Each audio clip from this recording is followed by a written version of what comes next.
দেশে প্রবাসে যারা এই অনুষ্ঠান দেখছেন সবাইকে স্বাগত জানাচ্ছি লিটল টাটা টেবিল টক দেখার জন্য। আমি হাবিবুর রহমান পলাশ। দর্শক, রবিবার অর্থাৎ গতকাল ময়মনসিংহের ফুলবাড়িয়ায় কলেজ জাতীয়করণের আন্দোলন চলাকালে এক শিক্ষক সহ মৃত্যু হয়েছে দুজনের। নারায়ণগঞ্জ সিটি নির্বাচনে লেভেল প্লেইং ফিল্ড নিশ্চিত করার দাবি প্রতিযোগী প্রার্থীদের। এছাড়া আজও স্বরাষ্ট্রমন্ত্রীর হাতে অস্ত্র জমা দিয়েছেন বনদস্যুরা। এসব নিয়ে কথা বলবো। আইনশৃঙ্খলা পরিস্থিতি ও ফুলবাড়িয়া প্রসঙ্গ এই শিরোনামে। অতিথি হিসাবে আমার ডান দিকে রয়েছেন সাংবাদিক ও শিক্ষক জনাব মাহফুজুল্লাহ, তার পাশে রয়েছেন জাতীয় পার্টির চেয়ারম্যানের উপদেষ্টা ব্যারিস্টার শামীম হায়দার পাটোয়ারি এবং আমার বাম দিকে রয়েছেন আওয়ামী লীগ নেতা ব্যারিস্টার তৌফিকুর রহমান। আমরা আপনাদের তিনজনকেই স্বাগত জানাচ্ছি আমাদের আজকের আয়োজনে। আমরা আজকে যেটুকু তথ্য আমাদের দর্শকদের দিয়েছি, আমি যদি এর পেছন থেকে একটু বলি যে ব্রাহ্মণবাড়িয়ায় যে ঘটনা ঘটেছিল সেখানেও কিন্তু পুলিশ বরখাস্ত করা ছিল। গতকালকে ফুলবাড়িয়ায় যে ঘটনাটি ঘটেছে এবং আমরা নানা মাধ্যমে জেনেছি এবং সেখানে আমাদের প্রতিবেদকরা রয়েছেন, সেখান থেকে আমরা ভেতরের ঘটনাগুলো জানার চেষ্টা করেছি। জনাব মাহফুজুল্লাহ, আপনি একজন সাংবাদিক ও শিক্ষক, এই ঘটনাকে আপনি কিভাবে মূল্যায়ন করবেন? দেখেন, আমরা এই টেলিভিশন স্টুডিওতে বসে যাই আলোচনা করি না কেন, আমাদের চেয়ে কিন্তু যারা এগুলির দর্শক তাদের বিশ্লেষণ এবং তাদের তথ্য অনেক বেশি, কারণ তারা এই সমস্ত ঘটনাগুলোর সঙ্গে প্রত্যক্ষভাবে জড়িত থাকেন। এইটি খুব দুঃখজনক হলেও এটা আমাদের স্বীকার করতে হবে যে গত কয়েক বছরে দেশে সামগ্রিকভাবে আইন শৃঙ্খলা পরিস্থিতি বলেন, আপনি রাজনৈতিক অপরাধী বলুন আর এমনিতে অপরাধ বলুন, সঙ্গে অর্থনৈতিক অপরাধও আছে, এর সংখ্যা কিন্তু অনেক বেড়ে গেছে। এবং আইন শৃঙ্খলা রক্ষা করবার দায়িত্বে যারা নিয়োজিত তাদের মধ্যে আমরা দেখছি এক ধরনের আইন ভাঙ্গার বা আইন নিজের হাতে নেওয়ার একটা প্রবণতা কাজ করছে। যেমন এই যে আজকের কাগজে একটা খবর দেখলাম, আজকে একটা পত্রিকায়, যে আপনার ফেনীতে একজন সংসদ সদস্য ওয়ার্ল্ড ব্যাংকের একটা কাজ, প্রকল্পের কাজ তিনি নিজে গিয়ে মারধর করে বন্ধ করে দিয়েছেন। তার মানে কি? তার মানে এবং তিনি পরে বলেছেন ওখানে অনিয়ম হয়েছে বলে সেই জন্য করেছে। আচ্ছা, আমার প্রশ্নটা হচ্ছে, যদি অনিয়ম হয়ে থাকে প্রকল্পে, সেইটি বন্ধ করবার কাজ তো সংসদ সদস্যের না। এখন এমপি সাহেব যদি নিজে হাতে আইন তুলে নেন, তো তাহলে পুলিশ কি করবে, বিচার বিভাগ কি করবে? এই যে আমার দুই মানে তরুণ আইন মানে যে বন্ধুরা আছেন তারা কি করবেন? মানে দুজনেই ব্যারিস্টার আছে, কিন্তু মানে মোটা দাগে তো দুজনেই আইনজীবী, তারাই বা কি করবেন? মানে এই যে সমস্যাটা। তারপর যেমন ধরেন গতকালকে ফুলবাড়িয়াতে যে ঘটনাটা ঘটলো ময়মনসিংহে, এটা তো অত্যন্ত দুঃখজনক, কারণ একজন কলেজ শিক্ষক মারা গেছেন। পুলিশ যদিও বলছে দায় দায়িত্ব তাদের না, কিন্তু ঘটনা দৃষ্টে যা মনে হয় এর মধ্যে পুলিশ কিন্তু পুরো দায় দায়িত্ব এড়াতে পারে না। এড়াতে না পারলে তো তখন এইটা, এবং আমাদের দেশে আরেকটা সমস্যা হচ্ছে যে আপনার তদন্ত কমিশন হয় বিভিন্ন ঘটনা হলে, হ্যাঁ, যেসব ঘটনা বেশি জনগণকে ইনভলভ করে, এবং আমরা কখনোই কিন্তু এই তদন্ত কমিটিগুলোর বা কমিশনগুলোর অধিকাংশ ক্ষেত্রে আমরা রিপোর্ট দেখি না। ছোট্ট করে বলি, সেটা যেমন ধরেন এই যে বাংলাদেশ ব্যাংকের যে লক্ষ লক্ষ টাকা চুরি হলো, কোটি কোটি টাকা চুরি হলো, আমাদের অর্থমন্ত্রী কিন্তু বলেছিলেন যে তিনি এটা রিপোর্ট প্রকাশ করবেন। তদন্ত রিপোর্ট কিন্তু জমা হয়েছে এবং প্রকাশের ডেটও দিয়েছে। আজ পর্যন্ত কিন্তু সেই রিপোর্ট, এখন একজন নাগরিক হিসেবে আমি আপনি আমাদের প্রত্যেকের জানবার অধিকার আছে এইটার সঙ্গে আমার দেশের কারা জড়িত ছিল। তো এরকম ভাবে অসংখ্য ঘটনা, যেমন আজকে আবার দেখলাম পত্রিকায় আছে নোয়াখালীতে এক স্বর্ণ ব্যবসায়ী, তিনি ব্যাংকের কোটি কোটি টাকা তাকে দেয়া হয়েছে কাগজপত্র ছাড়া। তো এই সামগ্রিকভাবে টোটাল বিষয়টা যদি ধরেন, তাহলে সেখানে সরকারের দিক থেকে যতই প্রগতি উন্নয়নের কথা বলুক না কেন, এই সব জিনিসগুলো কিন্তু সরকারের জন্য এক ধরনের ইংরেজিতে বললে যেটা ব্ল্যাক স্পট হিসাবে তৈরি হচ্ছে, মানে থেকে যাচ্ছে। সরকার কিন্তু এই দায় থেকে যে কোনো কারণেই হোক বেরোতে পারছেন না। এটা একটা হতে পারে যে দল যখন ক্ষমতায় চলে যায় তখন দল এবং সরকার একসঙ্গে লীন হয়ে যায়। লীন হয়ে গেলে যেটা হয়, তখন যারা দলের থাকেন তারা মনে করেন সরকার আমার, কাজে আমি সরকারের দিক থেকে সকল রকমের সরকার যা যা করবে সেই ক্ষমতা আমার হয়ে গেছে, এটা একটা। আর আরেকটা হচ্ছে, আমাদের সমাজে যেহেতু বৈষম্য বাড়ছে সকল অর্থনৈতিক হিসাবেই, বৈষম্য বাড়ার কারণে যারা অসহায় তারা কিন্তু এইসব নির্যাতনের শিকার হয়। যেমন ধরেন এই যে ঘটনা আমি দেখলাম ফুলবাড়ির ঘটনায়, আপনার 400 থেকে 500 লোককে আসামি করে মামলা করা হয়েছে। পুলিশ প্রায়শই এই কাজটা করে বিভিন্ন এলাকায়। আপনার যেটা হয়, যেটা পুলিশের বিরুদ্ধে অভিযোগ হচ্ছে যে পরে পুলিশ এইটি নিয়ে বাণিজ্য করে, গ্রেফতার বাণিজ্য করে, কারণ বলে হ্যাঁ তোমার বিরুদ্ধে মামলা আছে, টাকা দাও নাহলে তোমার নাম দিয়ে দেবো। এখন সাধারণ মানুষের পক্ষে বা একজন মানুষের পক্ষে যদি আপনার একটা অস্ত্র আইনে বা ইয়াবার বা কোনো মাদকের আইনে তাকে যদি ধরা হয়, তাহলে তার জীবনটা শেষ হয়ে যায়, এটা আমরা সবাই জানি, মানে যেভাবে তাকে পে করতে হয়। তো তাহলে এখন এইটার সমাধানটা কি? সমাধানটা হচ্ছে আপনি মানুষকে কথা বলবার দিতে হবে, সরকারের অ্যাকাউন্টেবিলিটি তৈরি করতে হবে, এবং গোয়িং ব্যাক টু, যদি অনেকে মনে করবেন যে এটা পুরনো বিতর্ক, যে গণতান্ত্রিক পরিস্থিতি যদি সুষ্ঠু না হয়, মানুষের যদি রাষ্ট্র পরিচালনায় এবং সরকার পরিচালনায় মানুষের যদি অংশগ্রহণ না থাকে, সেটা আপনি সরকারি দল হিসাবে এবং বিরোধী দল হিসাবে যদি অংশগ্রহণ না থাকে, তাহলে কিন্তু এই ধরনের পরিস্থিতিগুলো ক্রমান্বয়ে আরো খারাপ হতে থাকে। জি, আমি একটু আলোচনার এই পর্যায়ে ব্যারিস্টার তৌফিকুর রহমানের কাছে যেতে চাই। যে প্রসঙ্গটি জনাব মাহফুজুল্লাহ বলছিলেন, সেই জায়গায় যে আইন শৃঙ্খলা পরিস্থিতি অনেক সময় আইন ভেঙে ফেলে। আমরা যদি গতকালকের প্রসঙ্গটা নিয়ে যেহেতু কথা বলছিলাম, এটি কোনো রাজনৈতিক কর্মসূচি ছিল না, সর্বস্তরের মানুষের কর্মসূচি ছিল, সেই ধরনের একটা কর্মসূচিতে এই ধরনের ঘটনা। দেখুন, যে কোনো পরিস্থিতিতেই একটা স্বাভাবিক মৃত্যু এবং অস্বাভাবিক মৃত্যুর মধ্যে পার্থক্য আছে, এবং আমরা যে কোনো অস্বাভাবিক মৃত্যুকে সহজভাবে নেই না, সেটা যে পরিস্থিতিতেই হোক না কেন। তো সেদিক থেকে গতকালকের যে সংঘর্ষটা হয়েছে এবং সেখানে একজন শিক্ষক মারা গেছেন এবং একজন মানুষ, এলাকার স্থানীয় বাসিন্দা মারা গেছেন, সেটাকে আমরা নিন্দা জানাই। কিন্তু আমাদেরকে দেখতে হবে যে পুলিশ তার কাজগুলো সঠিকভাবে করছে কিনা। অনেকেই অভিযোগ করেন যে পুলিশের বিরুদ্ধে, যে পুলিশ তাদের কাজগুলো করছে না। কিন্তু যখন একটা এলাকাতে, একটা কলেজের ক্ষেত্রে এত লোক থাকে, এবং আমরা জানি যে এলাকাগুলোতে কিন্তু পুলিশ ওইভাবে করে মোতায়েন হয় না, তো এক্ষেত্রে যে লোকাল অ্যাডমিনিস্ট্রেশন, তাদের একটা কিন্তু দায়িত্ব থাকে যে যখন পরিস্থিতিটা নিয়ন্ত্রণের বাইরে চলে যায়, সেখানে ডিসি আছেন, ম্যাজিস্ট্রেট আছেন, তারা কিন্তু উদ্যোগী ভূমিকা নিতে পারেন। তো আমরা আসলে জানি না যে এখানে কি পুলিশেরই গাফিলতি ছিল নাকি অ্যাডমিনিস্ট্রেশনও এখানে ইনভলভ ছিল। বাট যেটা আমি শুনেছি যে শিক্ষক যিনি মারা গেছেন, উনি কিন্তু কিছুদিন আগেও হার্টের চিকিৎসা করেছেন। সো এমন হতে পারে যে হতেই পারে পূর্ববর্তী রোগের কারণে এই জিনিসটা হয়ে থাকতে পারে। বাট আমরা যেটা চাই সেটা হচ্ছে যে মাহফুজুল্লাহ ভাই বললেন যে এখন অনেক ক্ষেত্রে দেখা যাচ্ছে যে পুলিশের গাফিলতি বা এগুলো বাইরে আসছে। এগুলো এ কারণেই বাইরে আসছে কারণ মিডিয়া এখন অনেক বেশি সোচ্চার, এবং আমরা নিজেদের মতটাও ওভাবে প্রকাশ করতে পারছি, যে কারণে আগেও কিন্তু এরকম অনেক ঘটনাই ঘটে। আমি যদি একটু পার্টিকুলার জানতে চাই আপনার কাছে যে প্রসঙ্গটি, সেটা হচ্ছে যে আমরা যতটুকু জানতে পেরেছি যে কলেজের ভেতরে পুলিশ প্রবেশ করেছে এবং এরপরে গণমাধ্যমের কর্মীদের সেখানে প্রবেশ করতে দেওয়া হয়নি, তারপরে এই ঘটনাটা ঘটেছে। দেখুন, এই যে কলেজটি নিয়ে এই দুর্ঘটনাটা ঘটেছে, ফুলবাড়িয়া কলেজ, এটা কিন্তু বেশ প্রাচীন একটা কলেজ, এবং এটা সেই ৭২ সাল থেকে এই কলেজটা প্রতিষ্ঠিত হয়েছে এবং তারপর থেকে এটার কার্যক্রম চলছে। তো এতদিনেও কিন্তু এমপিওভুক্ত হয়নি।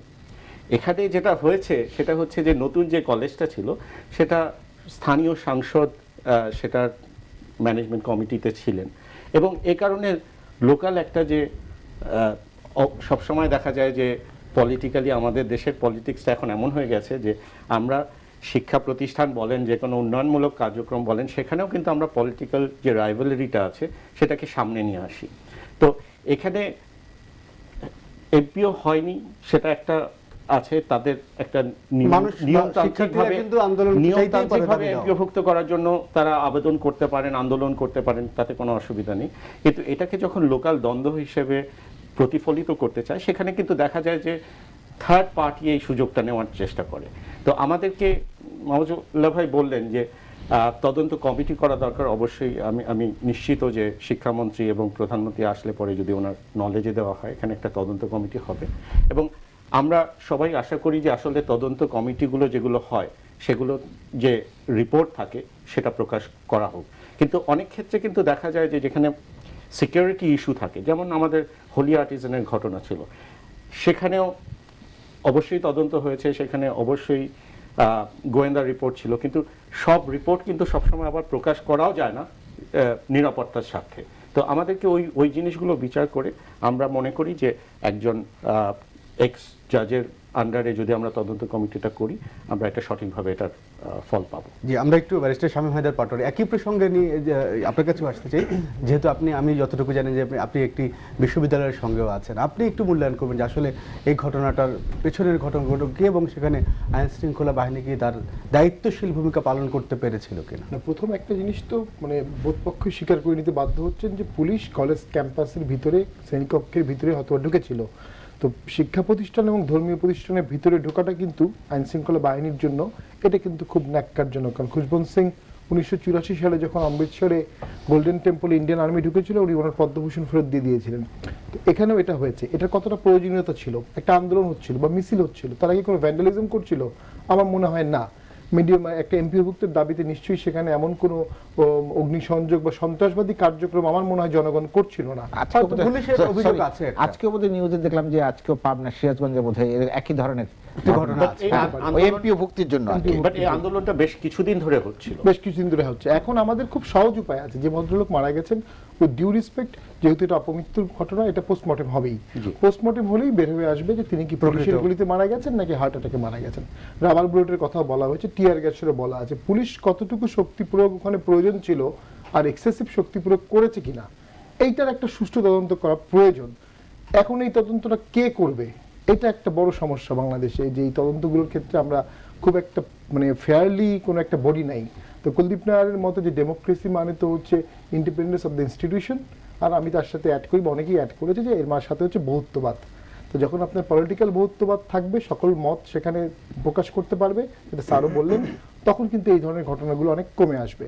একই সাথে রিলিজিয়াস অ্যাক্টিভিটি যদি আপনি দেখেন, সৈয়দ আবুল মকসুদ তার একটা আর্টিকেল কালকেই পড়লাম, উনি লিখেছেন যে ইভেন পাকিস্তান পিরিয়ডেও 71 সালে যুদ্ধ অবস্থা ছাড়া কখনো ইন্ডিয়ার মানে হিন্দুদের কোনো বাড়িতে আগুন দেওয়া হয়নি বা বুদ্ধিস্ট কোনো পল্লীতে অ্যাটাক হয়নি। আমাদের এখানে রিসেন্টলি রামুতে একটা ঘটনা ঘটে গেল, খুব ন্যাক্কারজনক একটা ঘটনা নাসিরনগরে ঘটে গেল।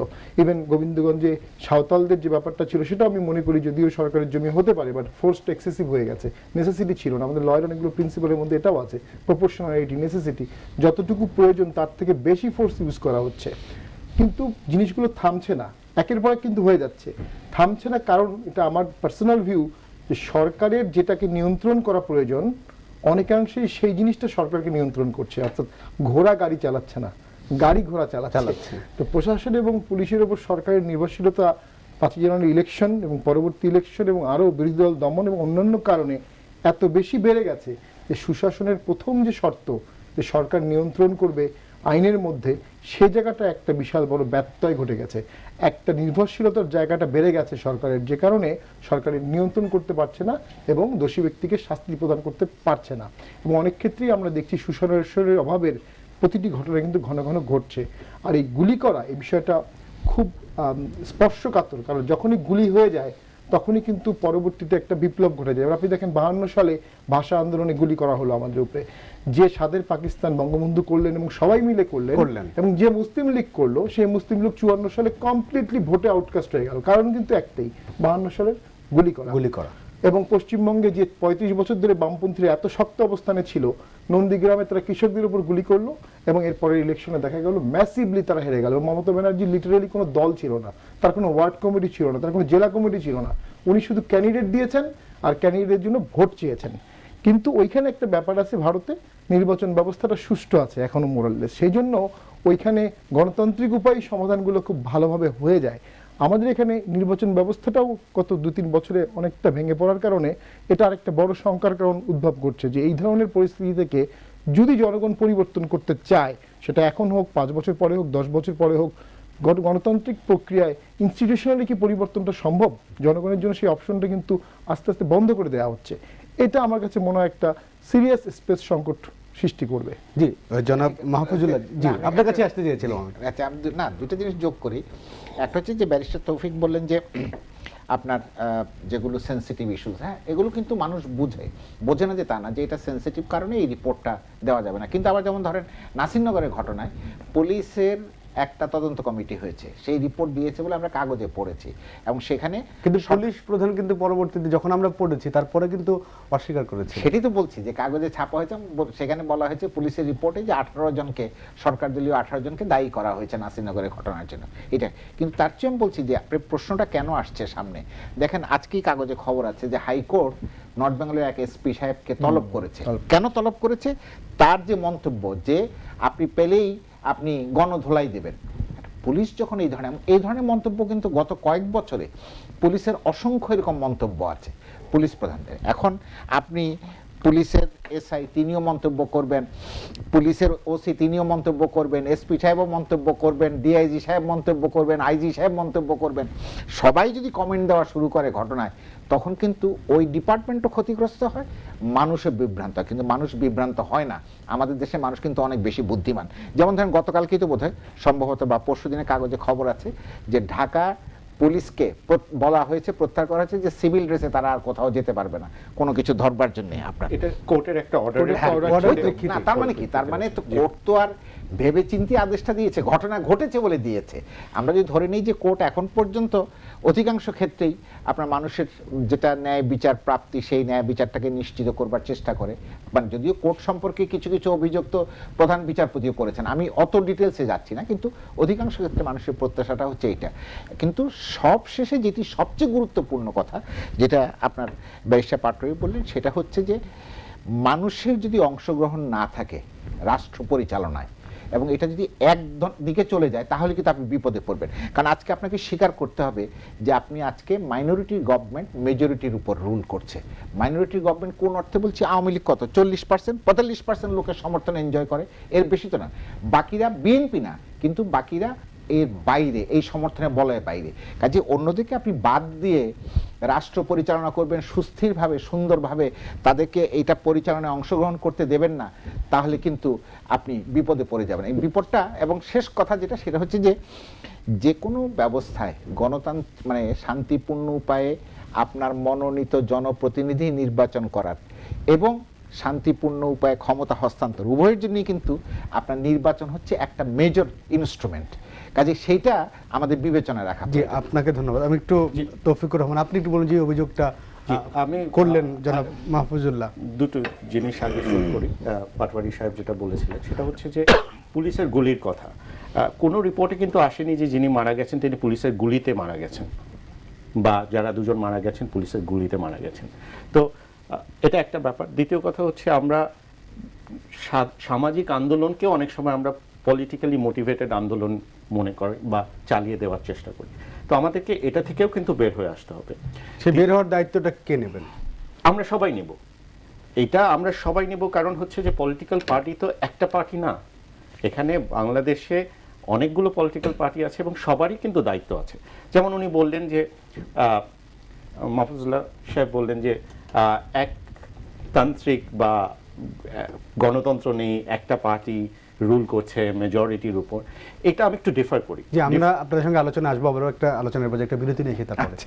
দর্শক, রিটেল টাটা টেবিল টকের আলোচনা একটি ছোট্ট বিরতি নিচ্ছি, ফিরছি একটু পরই, কোথাও যাবেন না, আমাদের সঙ্গেই থাকুন। বিরতির পরে আবারও স্বাগত নিটল টাটা টেবিল টকে। আমরা কথা বলছিলাম আইনশৃঙ্খলা পরিস্থিতি ও ফুলবাড়িয়া প্রসঙ্গে। আমরা আবারও ফিরছি আমাদের আজকের অতিথিদের সঙ্গে আলোচনায়। জি, তৌফিকুর রহমান, আমরা বিরতির আগে যে আলোচনাটা ছিল, মাহফুজুল্লাহ একটা অভিযোগ করেছিলেন, আপনি ওটা নিয়ে বলছিলেন যে মাইনরিটির সাপোর্ট নিয়ে মেজরিটির শাসন করছে। যেটা বলছিলাম যে এনি ডেমোক্রেসিতে ইলেকশনটা হতেই হবে, এবং ইলেকশনে যদি কোনো দল পার্টিসিপেট না করে সেটার দায়িত্ব কিন্তু অন্য দলগুলো নেবে না। এবং আমরা participation of all the party আমরা বাড়াতে পারি যদি আমরা প্রতিষ্ঠানটাকে শক্তিশালী করি। এবং আমাদের বর্তমান মাননীয় প্রধানমন্ত্রী উনি 2005 সালে আজকে বেগম খালেদা জিয়া যে প্রপোজালসগুলো দিচ্ছে, এটা কিন্তু 2005 সালেই আওয়ামী লীগ দিয়েছিল, এবং বিএনপি সেটা এগ্রি করেনি এবং এখনও হয়তো এগ্রি করে না। দেখেন, প্রতিষ্ঠানকে শক্তিশালী করতে গেলে সেটা কনস্টিটিউশনাল উপায়ে করতে হবে। আপনি যদি সার্ক কান্ট্রিগুলোর ইলেকশন কমিশন কিভাবে নির্বাচিত হয় সেটা যদি দেখেন, প্রত্যেকটা কনস্টিটিউশনের মাঝে এবং আমাদের দেশের কনস্টিটিউশনের সাথে ইন্ডিয়ার কনস্টিটিউশনে রিগার্ডিং দ্য ইলেকশন কমিশন কিন্তু কোনো পার্থক্য নেই।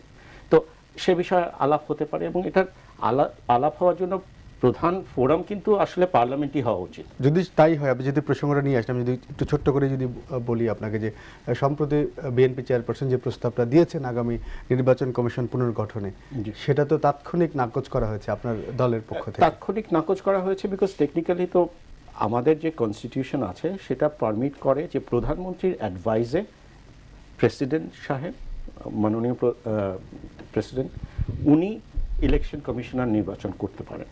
হ্যাঁ, বিএনপি কিন্তু বলতে পারে, আওয়ামী লীগকে আহ্বান জানাতে পারে, কিন্তু বিএনপি যদি ডিকটেট করতে চায় আউট অফ পার্লামেন্ট, তাহলে আমাদের দল সেটা নাকচ করলে এটা তো অন্যায় কিছু না। অবশ্যই না।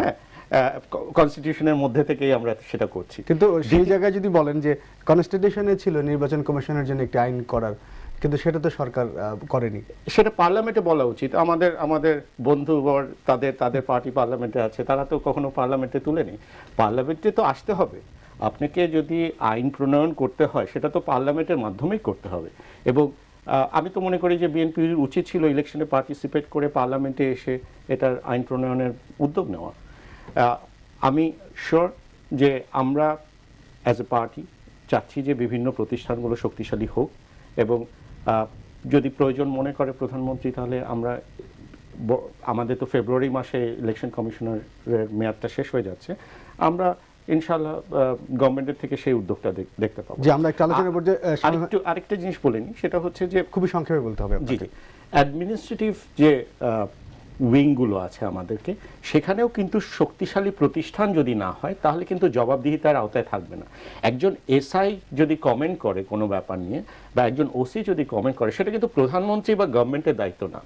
এবং প্রধানমন্ত্রী এই জিনিসটা রিয়ালাইজ করছেন দেখেই কিন্তু উনি দল থেকে গভর্নমেন্টকে আলাদা করার জন্য উদ্যোগ নিয়েছেন, এবং সেটা খুবই ভিজিবল। আমাদের যে বর্তমান কাউন্সিল হয়েছে সেখানে অনেক প্রভাবশালী মন্ত্রী আছেন যারা মূল দলে নেই, কারণ প্রধানমন্ত্রী চাচ্ছেন যে অ্যাডমিনিস্ট্রেশনের মতো চলবে এবং দলটা দলের মতো। ধন্যবাদ আপনাকে। আমরা একটু শামীম হায়দার পাটোয়ারি, যে প্রসঙ্গগুলো আলোচনায় আসলাম, আপনার কাছে যেটা বলতে চাই যে যেটা বলা হচ্ছিল, এবং এখন যেটা যে রাজনৈতিক অস্থিরতা এই মুহূর্তে আমাদের দেশে নেই, এবং রাজনৈতিক যে সংঘাত সহিংসতা সেটাও নাই, তারপরেও আজকে প্রশাসনের ভয়, যেটা পুলিশকে, যেটা আপনি আলোচনায় বলছেন নাসিরনগরের ঘটনা, সেখানে অন্য রংপুর চিনিকল নিয়ে যে ঘটনা, সব মিলিয়ে, এবং সামনে একটি গুরুত্বপূর্ণ নির্বাচন আছে সিটি কর্পোরেশন নারায়ণগঞ্জ, সেখানে লেভেল প্লেইং ফিল্ড চাচ্ছেন প্রার্থীরা। সব মিলিয়ে তো ওখানে অনেকগুলো কথা বলতে আছে। শক্তিশালী একটি বিরোধী দল দেশে সবসময় প্রয়োজন হবে। সৈয়দ আবুল মনসুর বলেছিলেন বঙ্গবন্ধু সম্পর্কে যে বঙ্গবন্ধু একটা নৌকা তৈরি করলেন, নৌকার মাঝি হিসেবে উনি ছিলেন, এক পাশে একটা দল ছিল, আরেক পাশে কোনো দল ছিল না, নৌকাটা টালমাটাল হয়ে গেল। এখানে যেটা বিষয় নির্বাচন ব্যবস্থাটা, আপনি যখন ভারতের সংবিধানের কনস্টিটিউশনাল ডিবেটটা আমি কালকে দেখছিলাম, এই নির্বাচনের ব্যাপারটা নিয়ে বাবা সাহেব আম্বেদকর, ওনার কথা যতবার আমি পড়ি আবেগে আপ্লুত হয়ে যাই, এত অসাধারণ একজন ব্যক্তিত্ব, তাকে নিয়ে একবার অন্য কথা বলবো। সেই সময় উনি সংবিধান যখন করলেন, ওখানে উনি বললেন যে নির্বাচন কমিশন এবং ফেয়ার ইলেকশনের প্রথম পারপাসটা হবে এক্সিস্টিং যে সরকার থাকবে তারা যেন নির্বাচনটাকে প্রভাবিত করতে না পারে। তার কারণ উনি সেই সময় বুঝেছিলেন যে সরকারই থাকবে তারাই চাবে প্রভাবিত করে আরেকবার নিয়ে আসতে। এবং তখন আরো একটা জিনিস ঘটেছিল, ভারতের প্রত্যেকটা প্রদেশ থেকে বলা হচ্ছিল প্রত্যেকটা প্রদেশের সেপারেট নির্বাচন কমিশন থাকবে। উনি বললেন না, ভারতের ইউনিটির জন্য one electoral roll, voter list এবং ওয়ান ইলেকশন কমিশন খুব প্রয়োজন। প্রদেশে থাকলে সেটা প্রাদেশিক ইনফ্লুয়েন্স থাকবে। আর ওনার আরেকটা ভয় ছিল যে কোনো কোনো প্রদেশের শিডিউল কাস্টদেরকে ভোটারদের থেকে বাদ দিয়ে দেওয়া হবে, যেটা জেনুইনলি একটা ওনার ইয়া ছিল। তো উনার ফোরকাস্টটা কত ভালো ছিল, যে কারণে আজকে এই পর্যন্ত নির্বাচন কমিশনটা এত চমৎকার হয়েছে। আমাদের দেশের প্রবলেম যেটা হয়েছে যে আমাদের দেশের সংবিধানের যোগ্যতার জায়গায় বলা আছে যে আইনের বিধানাবলী সাপেক্ষে রাষ্ট্রপতি এই কাজগুলো করবে, 4-5 জায়গায় বলা আছে। একটা জুডিশিয়ারি নিয়ে বলা আছে, একটা আমাদের total service of the Republic নিয়ে বলা আছে, আর একটা বলা আছে হচ্ছে এই নির্বাচন কমিশন নিয়ে। আইনের বিধানাবলী সাপেক্ষে বলার মূল অর্থ হচ্ছে 72 সালে যখন সংবিধান করা হয়েছিল তখন যেহেতু আইন করা সম্ভব ছিল না দ্রুত, ধারণা করা হচ্ছিল আইন হওয়ার আগ পর্যন্ত অ্যাডহক বেসিসে এই ক্ষমতাগুলো রাষ্ট্রপতি এক্সারসাইজ করবেন, পরবর্তীতে আইন হবে এবং সে আইন অনুযায়ী সবকিছু চলবে। সেটা কখনো এখন পর্যন্ত হয়নি। বর্তমানে যে আইন এবং সংবিধান আছে, এবং বর্তমানে যেহেতু অ্যাবসলিউট মেজরিটি আওয়ামী লীগের আছে, আওয়ামী লীগ যদি সংবিধান সংশোধন করে বলে যায় সামনে 50 বছর আওয়ামী লীগ থাকবে, সেটাই কিন্তু আপাত দৃষ্টিতে আইন মনে হবে, কিন্তু প্রকৃতপক্ষে কি সেটা আইন হবে? অবশ্যই না, প্রকৃতপক্ষে সেটা আইন হবে না। সেই জন্য সংবিধানে যেটা আছে এটা হচ্ছে লিভিং অর্গানিজম। সংবিধান চেঞ্জ হবে। সংবিধান মানুষের বাইরে না, দেশের বাইরে না। আমরা এমন একটা ন্যাক্কারজনক পরিস্থিতি এদেশে ফিল করেছি যে বঙ্গবন্ধু হত্যার পরে তার হত্যার বিচার করা যাবে না, এটাও কিন্তু সংবিধানে ছিল, এবং দীর্ঘদিন ওটাই সংবিধান ছিল। বাট সেটাও কিন্তু সংবিধান আমরা বলবো না, সেটা একটা ইলিগাল ইনসারশন হবে।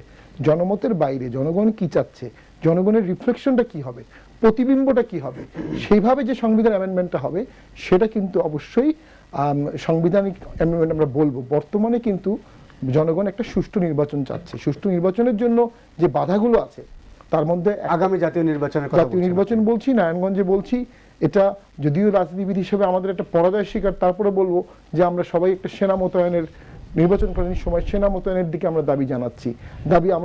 আমিও মনে করি যে সেনা মোতায়েন ছাড়া ওই আপনার সরকার নিয়োজিত ডিসি, সরকার নিয়োজিত এসপি, সরকার নিয়োজিত পুলিশের ওসি, সরকার নিয়োজিত নির্বাচন কর্মকর্তা, সরকার নিয়োজিত টিএনও দিয়ে তারা কখনোই ওই নিরপেক্ষতার পর্যায়ে আসতে পারবে না। জি, আপনাকে ধন্যবাদ। আমরা একটু জনাব মাহফুজুল্লাহ আপনার কাছে আসবো। অনেকগুলো প্রসঙ্গের মধ্যে আলোচনা এনেছেন, সেই জায়গায় থেকে আমি খুব দ্রুত বিষয়গুলোর জবাব মানে আমার যে বক্তব্য সেটা বলছি।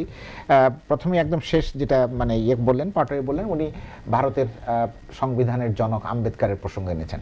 আম্বেদকার কিন্তু দেখেন, ভারত তো বহু জাতির, বহু বর্ণের, বহু গোত্রের দেশ। আম্বেদকার হচ্ছেন সেই মানুষ যিনি ভারতের একেবারে শিডিউল কাস্ট, তাকে বসানো হয়েছিল সেই সময় যাতে একটা প্রতিফলন ঘটে যে এখানে সব মানুষের একটা অংশগ্রহণের প্রবণতা নেহেরু মানে কংগ্রেসরা তৈরি করেছিলেন। এটা এক। দ্বিতীয় হচ্ছে সংবিধানের প্রশ্ন এসছে। বাংলাদেশের জন্মের পর থেকে এই পর্যন্ত বহুবার সংবিধান পরিবর্তন হয়েছে, সংসদের ভেতরে 16 বার হয়েছে এখন পর্যন্ত, সংসদের ভেতরে এবং সংসদের বাইরে। সবটাই যে সংসদের ভেতরে হয়েছে তা না। সংসদের বাইরে হয়েছে কেন? জনগণের ইচ্ছার প্রতিফলন ঘটানোর জন্য। এই যে আপনি তত্ত্বাবধায়ক সরকার ব্যবস্থা বাতিল করেছে, সরকার কি অজুহাতে বাতিল করেছে? বলেছে এখানেও জনগণের একটা ইচ্ছার প্রতিফলন। কিন্তু জনগণের ইচ্ছার প্রতিফলনটা আপনি মাপেন কি দিয়ে? পৃথিবীর অন্যান্য দেশে এটা মাপবার একটা রাস্তা হচ্ছে গণভোট নেওয়া হয় বিভিন্ন ইস্যুতে। আমাদের দেশে তো সেই গণভোটের রাস্তাটা আপনি বন্ধ করে দিয়েছেন। আর দেখেন, বাংলাদেশের সংবিধান এক সময় মানে যখন শুরুতে বলা হতো যেটা খুব আদর্শ সংবিধান, সেই সংবিধান সেই সময় সংশোধন করে জরুরি আইনের অন্তর্ভুক্ত করা হয়েছে। কারণ সংবিধান প্রণয়নের পরে রাষ্ট্রনায়করা দেখলেন যে জরুরি আইনের একটা খুব জরুরি প্রয়োজন আছে, এই ছাড়া রাষ্ট্রের অনেক স্বার্থকে সংরক্ষণ করা যাবে না। এইটা তো কাজে আমি বলছি যে সংবিধান এমন কোনো বেদ বাক্য নয় যে সংবিধান পরিবর্তন করা যাবে না। আর সংবিধানে নাই বলে জনইচ্ছার আমি প্রতিফলন ঘটাতে পারবো না। ধরেন একটা মানে কথা বলছি, যদি জনইচ্ছার মাপকাঠি কিন্তু এখন না, যদি সকল দল, যেমন ধরেন এই যে নির্বাচন কমিশনের ব্যাপারে তো মোটামুটি সকল দলেরই একটা বক্তব্য হচ্ছে যে সকলের কাছে একটা গ্রহণযোগ্য নির্বাচন কমিশন। বেগমজিও বলেছেন যে শুধু নির্বাচন কমিশন হলেই হবে না, যেটা পাটোয়ারি খুব সুন্দরভাবে বলেছেন যে অন্যান্য ইনস্টিটিউশন, অন্যান্য মেকানিজমগুলি যদি ইন প্লেস না হয়, শুধু ইলেকশন কমিশন দিয়ে আপনি সুষ্ঠু নির্বাচন করতে পারবেন না। তারপরে ইলেকশন কমিশন হচ্ছে ফার্স্ট একটা স্টেপ ফরওয়ার্ড। সেখানে সবাই বলছেন, এইটা যে শুধু আওয়ামী লীগ বলছে তা না, জাতীয় পার্টি বলছে তা না, বিএনপি বলছে তা না, সবাই বলছেন যে একটা গ্রহণযোগ্য নির্বাচন কমিশন গঠন করা উচিত। আপনি একটা গ্রহণযোগ্য নির্বাচন কমিশন কিভাবে গঠন করবেন? সবাই যদি আলোচনায় না বসে, আপনি যদি প্রথমে তুড়ি মেরে উড়িয়ে দেন যে ওই প্রস্তাব ভালো না, সেই প্রস্তাব খারাপ, সেই প্রস্তাব অন্তঃসার শূন্য, তাহলে তো হবে না। আপনি প্রস্তাবগুলো নিয়ে আপনার আলোচনায় বসেন। আলোচনায় বসতে তো কোনো সমস্যা নাই। আলোচনায় না বসলে কিন্তু কোনো রকমের ডায়ালগ ছাড়া, এই যে ধরেন কলম্বিয়াতে 30 বছর ধরে গেরিলারা যুদ্ধ করেছে সরকারের বিরুদ্ধে, তারপরেও কিন্তু সরকার তাদের সঙ্গে আমরা আবার বসেছে, আলোচনায় বসেছে এবং বসে তারা একটা চুক্তিতে উপনীত হয়েছে। যে আমরা আলোচনার পর যে আরেকটি ছোট্ট বিরতি নিচ্ছি, ফিরছি কিছুক্ষণের মধ্যে, কোথাও যাবেন না, আমাদের সঙ্গেই থাকুন। বিরতি পরে আবারও স্বাগত নিডল টাটা টেবিল টকে। আমরা কথা বলছিলাম আইনশৃঙ্খলা পরিস্থিতি ও ফুলবাড়িয়া প্রসঙ্গ, এই শিরোনামে আমরা আবারও ফিরছি আমাদের আজকের অতিথিদের সঙ্গে আলোচনা। এবার একটু আলোচনার পর যে ব্যারিস্টার তৌফিকুর রহমান আপনার কাছে আসবো, যেটা প্রশ্ন দিয়ে সেটা হচ্ছে যে একসময় নারায়ণগঞ্জ একটি সন্ত্রাস কবলিত জনপদে পরিণত হয়েছিল এবং গতবার যে নির্বাচন হয়েছিল আইবি এবং সবাই যখন অংশগ্রহণ নিয়েছিল, সেখানে একটা নির্বাচন, আলোচিত নির্বাচন সেখানে হয়েছিল এবং সামনে নির্বাচন সেখানে হচ্ছে। এই জনপদটি একটি ভালো অবস্থানে এসেছে এবং এটাকে কেন্দ্র করে আইন শৃঙ্খলা পরিস্থিতি যাতে ভালো থাকে। আজকে জনমনে যে আতঙ্কগুলো আছে এবং আইন শৃঙ্খলা পরিস্থিতি নিয়ে মানুষের যে ভয়, রাজনীতিকদের যে ভয়, সেই জায়গায় যাতে না হয়, সেই জায়গায় কি ধরনের কাজ করা উচিত বলে আপনি মনে করেন?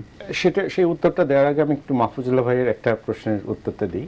মাহফুজুল্লাহ ভাই বললেন যে সংসদে বা সংসদের বাইরেও আলোচনা হতে পারে। I agree.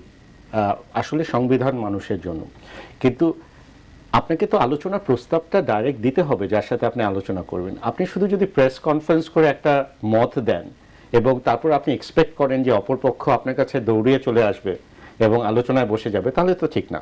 এবং আমাদের বর্তমান প্রধানমন্ত্রী গত ইলেকশনের আগে উনি নিজেই কিন্তু টেলিফোন করেছিলেন, আলোচনার জন্য প্রস্তাব দিয়েছিলেন। তো এখন আমার মনে হয় যে বল খালেদা জিয়ার কোর্ট, এবং যদি আলোচনা উনি এখনো দিতে পারেন এবং এটা ওনাকে ডাইরেক্ট প্রধানমন্ত্রীর কাছেই দিতে হবে। আপনি যদি প্রেস কনফারেন্স করে বলেন, তাহলে আমার মনে হয় যে আমাদেরও সেই স্বাধীনতা আছে যে আমরাও প্রেস কনফারেন্সের মাধ্যমে উত্তর দিব। এটা একটা ব্যাপার। দ্বিতীয় কথা হচ্ছে যে ব্যারিস্টার পাটোয়ারি সাহেব বলেছিলেন যে হয়তো ইলেকশন কমিশন শক্তিশালী, কিন্তু অ্যাডমিনিস্ট্রেশন কিভাবে করবে, অ্যাডমিনিস্ট্রেশন যদি নিউট্রাল না হয় বা যারা ইলেকশনের সাথে রিলেটেড। প্রথম কথা হচ্ছে যখন একটা জায়গায় ইলেকশন হয় তখন ইলেকশন কমিশন কিন্তু সর্বময় ক্ষমতার অধিকারী হয় এবং ইলেকশন কমিশনের আন্ডারে কিন্তু অ্যাডমিনিস্ট্রেশন কাজ করে। আর দ্বিতীয় কথা হচ্ছে যে আমরা যে বলছি যে সেনাবাহিনীর প্রয়োজন আছে বা সেনাবাহিনী নিয়োগের ওখানে ডিপ্লয় করার প্রয়োজন আছে, কথা বলছেন আপনি আগের যে কয়েকটা সিটি কর্পোরেশনে যদি আপনি ইলেকশনগুলো দেখেন সেখানে কিন্তু আমাদের আওয়ামী লীগের প্রার্থীরা হেরেও গেছেন এবং সেটা আমরা মেনেও নিয়েছি।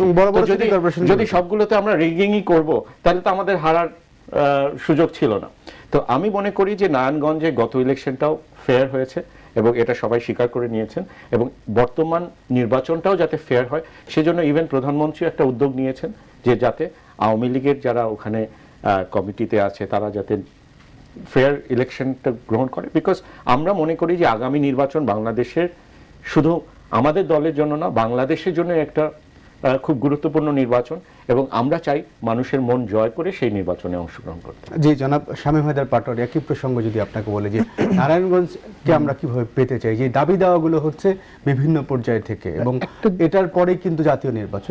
একটা জিনিস আমি বলবো যে দুটি দলই কিন্তু সুধী সমাজে গ্রহণযোগ্য আছে, মোটামুটি ক্লিন ইমেজ এরকম ক্যান্ডিডেট দিতে বাধ্য হয়েছে, সেটা মানে তাদের যোগ্যতার কারণে হোক, যে কারণে হোক, দুটি দলই কিন্তু এমন ক্যান্ডিডেট দিয়েছে যারা মোটামুটি সুধী সমাজে গ্রহণযোগ্য আছে। এখন নির্বাচনের ফলাফল কি হবে এটা আগে থেকে বলা খুব মুশকিল, তবে আমি ব্যক্তিগতভাবে মনে করি আইভি বর্তমান ইলেকশনটা আগের তুলনায় একটু ডিফিকাল্ট হবে, কারণ আইভি ইলেকশনে গতবার বিএনপি ক্যান্ডিডেট ছিল না, ছিল হচ্ছে আওয়ামী লীগ মনোনীত একজন আর আইভি।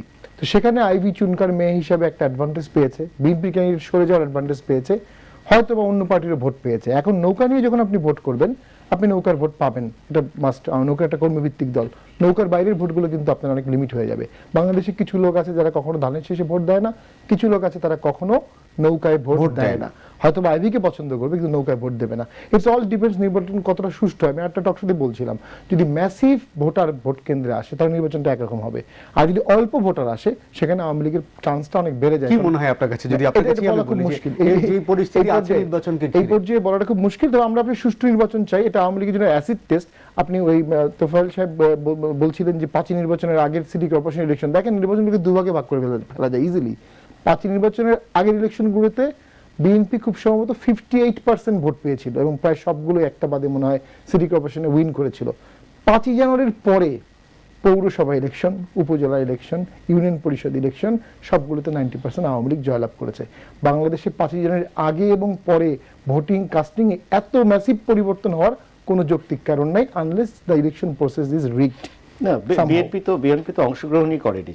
আপনি পৌরসভা ইউনিয়ন নির্বাচনগুলোতে যদি যান আপনি দেখবেন যে অনেক ক্ষেত্রেই নামে মাত্র নমিনেশন পেপার সাবমিট করার পর আর ইলেকশন কমপ্লিট করে অনেক ক্ষেত্রেই হয়েছে। সেক্ষেত্রে তো আওয়ামী লীগ কিছু করার নেই। আওয়ামী লীগ একদম আলোচনার শেষ পর্যায়ে আমি তো আমরা যেটা চাচ্ছি ফাইনালি যেটা বলছি যে আলোচনার বিষয়টা এক সেকেন্ড বলবো। আমি বারবারই বলে আসছি যে অমর্ত্য সেন বলেছে সমাজে আলোচনা না হলে এটা একটা ডিসকাশনলেস ইনজাস্টিস হয়, আর সেখানে জনগণ হয় তারা অংশগ্রহণ করতে ব্যর্থ হয়। ডিসএনগেজ টলারেন্স, এই ডিসএনগেজ টলারেন্সের বেনিফিট আওয়ামী লীগ একটা সময় পর্যন্ত পাচ্ছে কিন্তু এক সময় কিন্তু আর পাবে। জি ধন্যবাদ আপনাকে। আমরা একদম টেকনিক্যাল কারণে খুবই সময় কম দিলাম আপনাকে, একদম সংক্ষেপে আলোচনা শেষ করবেন আপনি 30 সেকেন্ডের মধ্যে। নির্বাচনের যে বিষয়টা যে পৌরসভা নির্বাচন, ইউনিয়ন পরিষদ নির্বাচন কি হয়েছে সে আলোচনা আমাদের যাওয়ার কোনো দরকার নেই, কারণ আমাদের দর্শকরা সেটা জানে। দ্বিতীয় হচ্ছে যে আর্মি ডিপ্লয়মেন্ট একটা কথা এসছে এখানে, যে নির্বাচন কেন এসছে, বিকজ ওই অতীতের অভিজ্ঞতার কারণেই বলছেন। যেমন ধরেন আইবি গতবার কিন্তু বলেছিলেন সেনাবাহিনী কথা নিয়োগ করবার কথা, সরকার সেখানে রাজি হয় নাই। এবার তিনি বলছেন না যে জনগণই আমার সেনাবাহিনী, সেটা এখন সেনাবাহিনী কেন নিয়োগ করার প্রয়োজন দেখা যায়। দেখেন বাংলাদেশের সেনাবাহিনী কিন্তু প্রতিষ্ঠার পর থেকে, মানে বাংলাদেশের স্বাধীনতার পর থেকে যতগুলো প্রোগ্রামে তারা অংশগ্রহণ করেছে প্রত্যেকটি কিন্তু মূলত রাজনৈতিক প্রোগ্রাম। সেটা আপনি চোরাচালান বিরোধী বলেন, আপনি হাতির ঝিল বলেন, পদ্মা সেতু বলেন। 2 নম্বর হচ্ছে একটা খুব মৌলিক প্রশ্ন, আপনি যে আজকে ভোটার নিয়ে এই যে ছবি সম্বলিত ভোটার কার্ড নিয়ে অহংকার করি, আমরা গর্ব করি, এটা কে তৈরি করেছে? সেনাবাহিনী তৈরি। একদম শেষ করেন আপনি। যদি সেনাবাহিনী না থাকতো তাহলে কি আপনি তৈরি করতে পারতেন না। তো যে সেনাবাহিনী আপনার ভোটার তালিকা তৈরি করে দেয় সেই সেনাবাহিনীর প্রয়োজন আছে ভোটারটা মানে করবার জন্য। যে আপনাদের অসংখ্য ধন্যবাদ জানাচ্ছি আজকের আয়োজন আমাদের স্টুডিওতে এসে সময় দেওয়ার জন্য। দর্শক, নিটোল টাটা টেবিল টকের আয়োজন আজ এ পর্যন্তই। রাত 2টায় অনুষ্ঠানটি আবারও পুনঃপ্রচার রয়েছে, আপনারা সবাই অনুষ্ঠানটি দেখবেন আশা করছি। আবারও আগামীকাল অন্য কোনো প্রসঙ্গে অন্য কোনো অতিথিদের নিয়ে আবারও একই সময়ে দেখা হবে। সবাই ভালো থাকবেন, ধন্যবাদ সবাইকে।